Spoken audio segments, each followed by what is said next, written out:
Hey, what's up, everybody? Welcome to another NBA breakdown for today, January 12th. It's a Wednesday, and we got some games to get through. I do want to just say up front, today has been a crazy busy day for me with work. So, gonna have to walk through these games pretty quick, and some of them aren't as quite as in depth as I would normally want to do. But I think there's some information here, which again, hopefully can help you as you're making your decisions about what you like for tonight. I will say the other comment is I am definitely going to be watching a lot more stuff live again tonight. I had some stuff written down and I just didn't trust myself. Had a couple bad days in a row here on the betting side, and definitely can get me questioning the reads I'm getting. But some of the live bets would have been better. So I have a few spots I like, but also going to be watching quite a bit of this stuff live, trying to get a little bit better lines on some things. So with that said, do appreciate retweets, likes, subscribe, any of that stuff, and let's jump into the breakdowns. First, we have the Magic against the Wizards. The Magic have Carter and Bamba both as game time decisions, and the Magic. This is a team that I keep being drawn back to. So every time I go back and look at their offensive output in particular, I am really bummed. Like in their last five, they've scored 100, 92, 106, 98. 100 again. So just not scoring a lot of points, but I like a lot of the pieces that they have. And I just have to believe that at some point these pieces are going to come together a little bit, not to be a great NBA team, but to be a competitive NBA team. And in fact, a few of their games more recently have been closer. They lost by 2, by 5, by 10, by 4. And then they went to overtime. And so really 4 out of those last 5 really competitive and close. They're going up against a Washington team that's going to be without Bradley Beal, who's back in the protocols. Washington plays fine without Beal, to be quite honest. I went over this yesterday, but in 6 games without Beal, their offensive rating is 10 points or 9 points better when he's not on the floor. Their defensive rating is 7 points worse. So, it's about a wash between offense and defense. And certainly long-term, they're better with Beal, but I just don't know that it makes a massive difference on a game-to-game basis right now, given the way that they play. In terms of a couple spread things, so Orlando's 2-5 against the spread with a rest advantage, but Washington's 2-5 against the spread with a rest disadvantage. And Washington is on a back-to-back where they're 2-1. So just, they're fine on a back-to-back basically. These two teams did just play on January 9th, which was the most recent game for Orlando and 2 games back for Washington. And Washington won, but only 102-100 in Orlando. And then on 11-13, Washington beat Orlando 104-92 without Beal. So 12 points. But again, I would say that was when Orlando wasn't playing quite as well. And so I like Orlando's chances to do a little bit better here. I think this spread is at 8.5. Orlando 8.5, I don't think is a terrible thing. This is one of the things I have written down to play live, because the reality is, do I think Washington will ever hold a lead in this game? Well, absolutely. And if they do, that spread could get pushed up over 10. And if it gets over 10, I think I'll like that. In terms of trends here, Orlando is 6-2 against the spread in their last 8 against Washington and 4-0 in their last 4 at Washington. So that backs up that play on Orlando that I kind of like. And then the over is 4-0 in the last 4 in Washington as well. And again, because Washington is better on offense and worse on defense without Beal, I'm a little hesitant because Orlando just hasn't scored a lot, but I feel like they're going to turn it up a little bit at some point. And so I don't hate the over here either, though I'm a little more hesitant on that play. Next game up is the Celtics and the Pacers. This is a game that we just saw recently. Marcus Smart is doubtful tonight, which can make a little bit of a difference. Although when I went and looked up his numbers, they're actually slightly better on offense and slightly worse on defense, which is exactly the opposite of what I would expect with Marcus Smart. But neither one of those numbers was way different. So I don't think there's a ton to take away from that. When we look at the last four or 5 games here, the last 4 away from home for Boston, they're averaging 108 points a game and giving up 108.5. Both of those are 3 or 4 points over their season average for scoring and for points allowed. And if you look back at their record away, they do tend to score more and give up more. On the road, you see that reflected game to game. Indiana, on the other side, they have been better at home, scoring 112 points a game compared to 106.9 as a season average, but also giving up 108.5 compared to 106.9 as their season average. Now, in their last 5 at home, there have been a lot of points. They are scoring 115.6 and giving up 114.4. Brogdon and LeVert could both be back here, which I do think helps them on offense some, but really their games haven't been way different when those guys are in or out. The total today, I think you can find anywhere between 210.5 and 212. Boston is over 210.5 in 4 of their last 4 away, and Indiana's over 210.5 in 5 of their last 5 at home.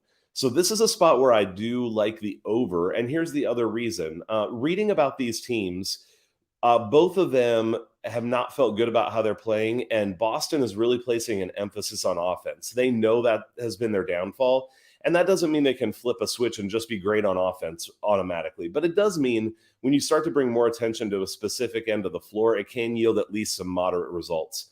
Also, Indiana talked about just missing some pretty easy shots in that last game against Boston where they didn't score anything for 3 quarters and then kind of came back in the 4th.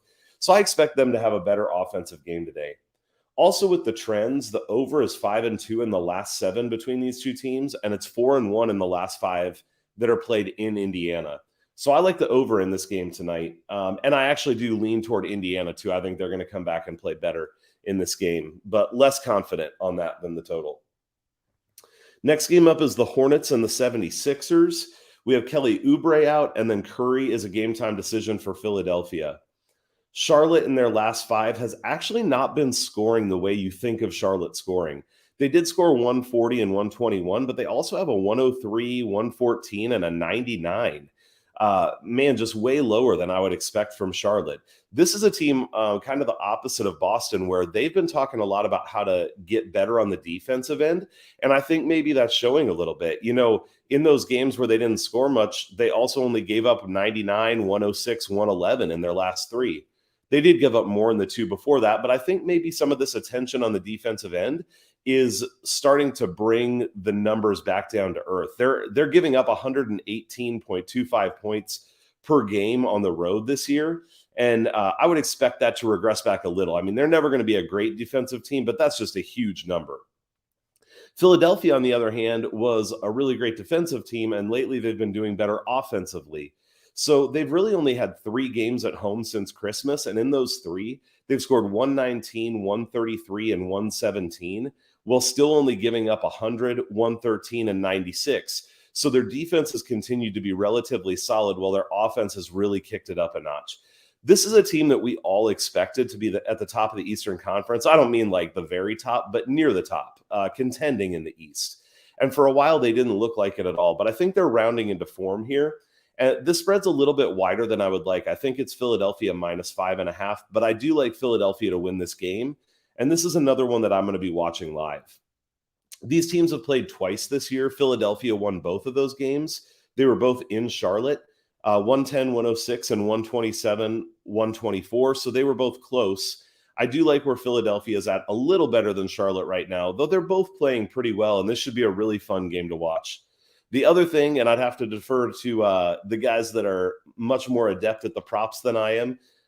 We had Brian versus the books, and hopefully he'll be back on the stream here soon. So look to him for Embiid's line tonight. But against Charlotte, they don't have a center. I mean, they have Plumlee, but he doesn't offer a lot of resistance. Embiid scored 43 and 32 points in the first 2 games between these 2 teams. So I think Embiid could be in line for another big night here as well.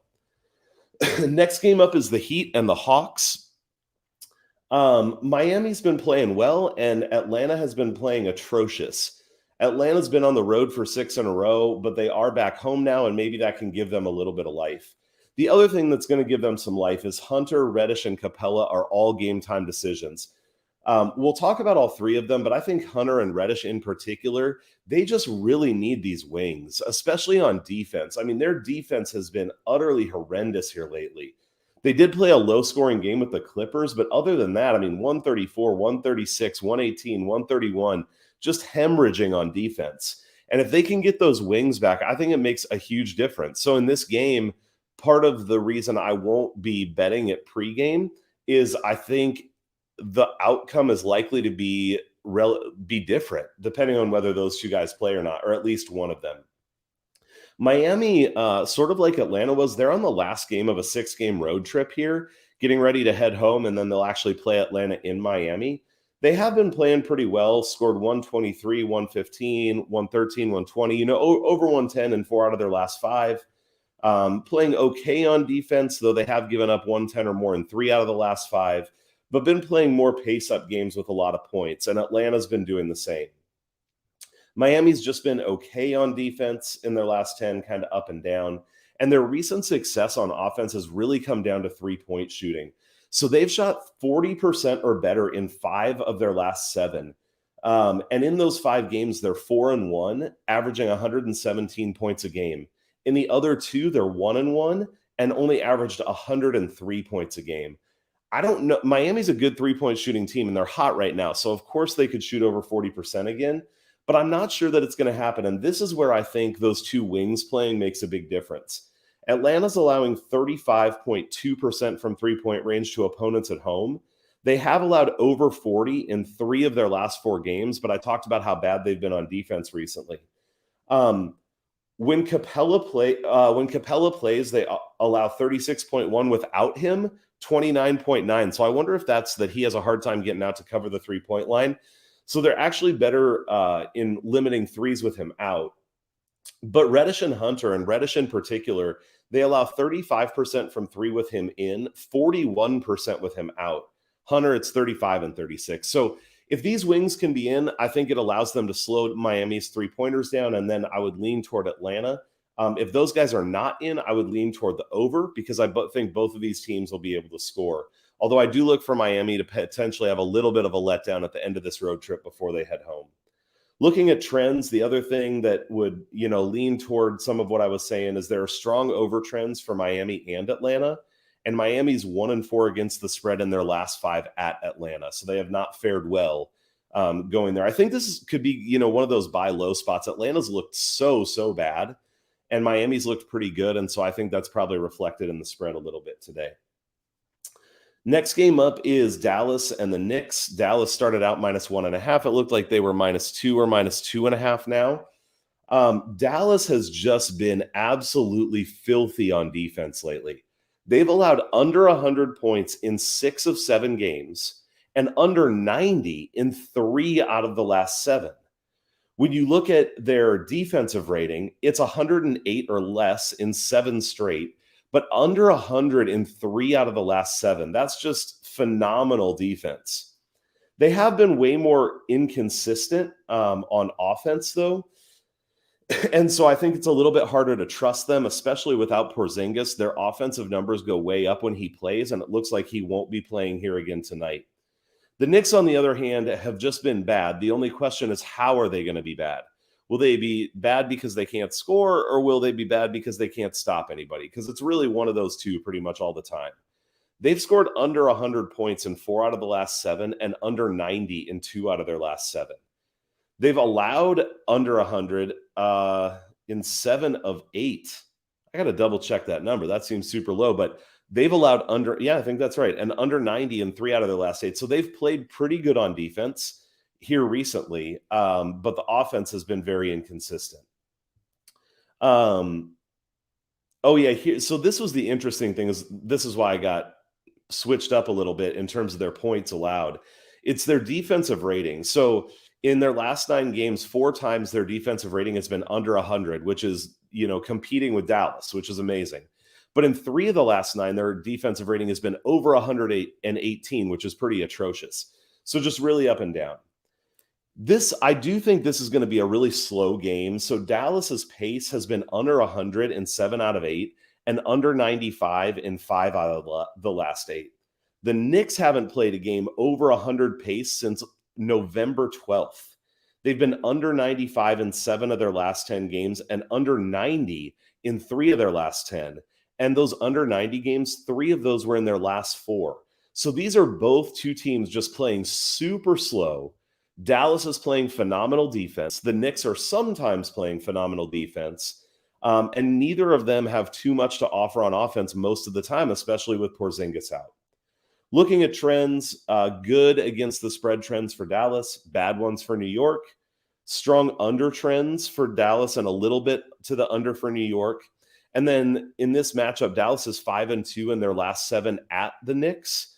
The under is 9-2 in the last 11 and 5-0 in the last 5 at New York. So there is a lot to me here pointing to Dallas against the spread and the under. What I've actually bet so far is Dallas -1.5. I took that last night. Shout out to Blaze Bets. I bet it, and a couple minutes later saw that he bet it too, which made me feel a lot better about my bet. As uncertain as I've been feeling about myself lately, and that guy's on point. So that was great. But then I also took the Knicks team total under 103.5. I thought that was actually a little bit high. I would expect them to be more around 90 than around 100. So that was the other thing I took there. Next game up is Houston and the Spurs. We're going to move through this one pretty quickly. Brooks and Sengun still out. KJ McDermott, Vassell, White, all still out. That really makes it harder to handicap the Spurs because the other guys they have in are just, it's so uncertain how they'll play on offense. The Spurs do score more at home, 115.1 on the season compared to an average of 109.9. And Houston is just terrible on defense. They're giving up 116.7 away from home, and they've allowed over 120 in 3 out of their last 5 games away from home. The other 2 were 111 and 118. So even in those, they didn't really stop anybody. The Spurs, on the other hand, really have not been scoring the ball well. Now, those games have all been away from home, but 2 games under 100, 100, 104. So they are facing a bad defense, and I definitely like them to score a lot, but this total is over 230. And that's just too much for me, both on the Spurs team total and on Houston and the game total as a whole. So I may watch if that drops some to look at an over live, but I'm not doing that ahead of time. Looking at the trends, not great trends against the spread for either team.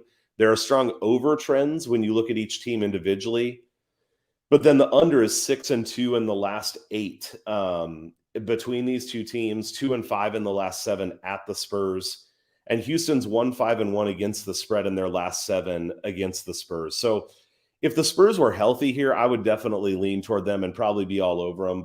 And that's probably why we're getting, honestly, the line that we're getting is the people they have out, but just a little harder to trust them here. So this is something I'll watch live, but not a huge interest ahead of time. Next game up is the Cavs and the Jazz. The Jazz have played 7 of their last 9 on the road. They're going to have Gay and Gobert still out here. Okoro is still out for Cleveland. Having Gobert out is a big deal. Defensive rating of 108.3 with him in and 123.3 with him out in 4 games. Offensive rating 118.4 with him in and 115.7 with him out. So not as big of a difference as on the defensive end, but they're a little bit worse on offense as well. One of the big things here in terms of trying to cap this game is looking at Cleveland's 3-point shooting. They've been under 30% in 4 out of their last 5 and under 30% in 6 out of their last 8. But they average 35% on the season. And when you look at their individual shooting, Ricky Rubio was not one of their better shooters. Now, he may have really helped to get people better open looks, but his shooting itself was not the big deal. I went back and I looked at really all the guys who shoot 3-pointers for the Cavs, and I'm not going to read through every single person, but I looked at their 3-point percentage on the season, the average, and then what they've done over the last 5 games. And everyone but one person, so Markkanen's average on the season is 30.9%, and in the last 5, he's been at 31.5, so 0.6 higher. But every other person on the Cavs has been below their season average from the 3-point line in the last 5 games. And some of them are substantial. So like Dean Wade shoots 32.9% on the season. He hasn't hit 1 in the last 5 games. Garland, 38% on the season, 34.22 the last 5. So not as bad, but not great. Rondo, 42.9, has been hitting 31.6, which I would say that 42.9 is overachieving for him, and he probably had some negative regression coming. But all of this to say, I can't imagine the Cavs continuing to shoot this poorly from 3-point range in an ongoing way. And if you went back and just put them at their season average, in most of these games, you're adding somewhere between 6 and 9 points to their total, which would have helped them to cover some spreads and win some games. Utah on the other side without Gobert is just going to give up a lot on defense. Their defensive rating has been 124 or worse in the last three. Their one other game in these last four without Gobert, it was 111.4. So they have been really, really bad on defense lately, and I don't see that fully turning around. They do have Hassan Whiteside, but they're going to have to deal with all that size of Cleveland without Gobert, and I think that's going to be tough for them. And maybe they get some better looks from the 3-point range here tonight. From 3-point range, Utah does allow 34.9% from 3-point range at home, so I think this is potentially a decent spot for the Cavs, especially because they're getting points. Now, the thing that might keep you away from that a little bit is the trends. Cleveland's trends against the spread are really bad, though Utah's are as well. But Cleveland's 1-8-2 against the spread in their last 11 at Utah, so not good. And the under is 6-0 in the last 6 at Utah between these two teams. But remember, probably most of those were with Gobert. So this is a game where I actually like the Cavs and I like the over, but I like waiting to look for them live. Again, my question would be, do we think Utah's ever going to have a lead in this game? Well, maybe, maybe not, but I think there's a high chance they do. And so I think you can get a better live line live than you can pregame. All right, 2 more games to get through here. Next up is Brooklyn and Chicago. This should be a fun game, hopefully a good game. Claxton, Harden, and Irving are all game time decisions, and Aldridge is still out. Chicago, it's just the same guys that have been out. Brooklyn has actually been pretty atrocious lately. They are scoring 112.6 in their last 5 games, but they're giving up 117.4, just no defense. Chicago, on the other hand, in their last 5 at home is averaging 121.8 points and only giving up 105.8. So they've been on fire. I mean, they smoked Detroit last night, and I've talked on other streams, I won't do it again today, about some of what I don't like about how Chicago's played. But there's no doubt that they have tremendous upside and can be a great team. When you look at the trends here, bad against the spread trends for Brooklyn. However, Brooklyn is 5-2 in their last 7 at Chicago. And then the under is 7-2 in the last 9 at Chicago.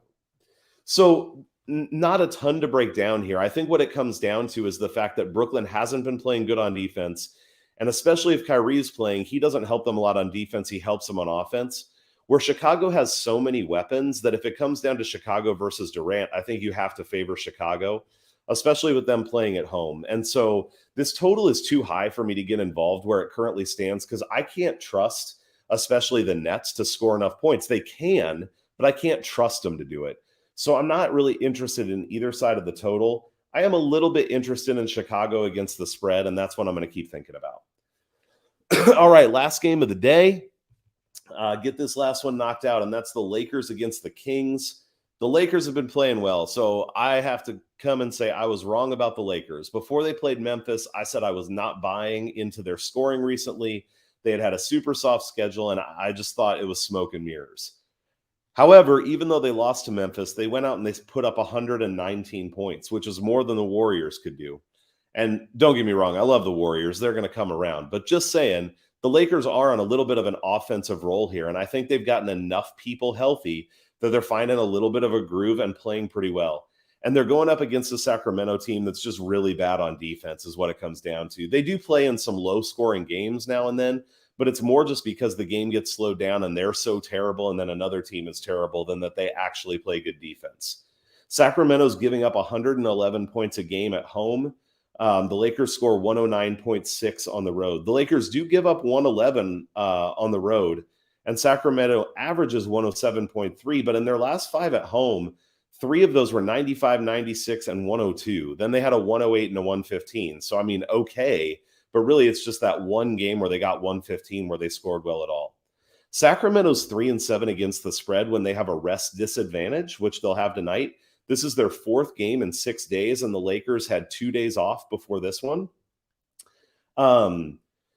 The Lakers' offensive rating, just to talk a little bit about how their offense has been good lately, their offensive rating is 108 on the season, but they've been over this in 5 straight, and in 3 of the 5, their offensive rating was 120 plus.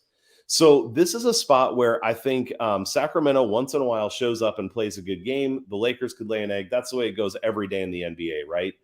But we have a Lakers team that's on a little bit of a roll, and Sacramento's just continued to be atrocious. They've shown no signs that they're going to do more than play one good game here and there throughout the season. And if you hit on the one that they play well, unlucky, that's a bummer, but it's not going to happen on a regular basis. In terms of the trends here, Sacramento's against the spread trends are very, very bad. The Lakers have a little bit of a trend to the over, Sacramento to the under. But then matchup specific, the Lakers are 9-4 in their last 13 against Sacramento and 5-2 straight up in the last 7 at Sacramento. So trends favoring the Lakers a little bit as well. Haven't made any bets there yet, but you can probably tell which side I like more. Just got to do a little more thinking about where I want to end up landing, and we'll, again, be watching a lot of this live. Hope this information continues to be helpful. I enjoy doing it, and hope it helps you to make some good decisions. Check me out on Twitter at NBA Attack, and I will see you there.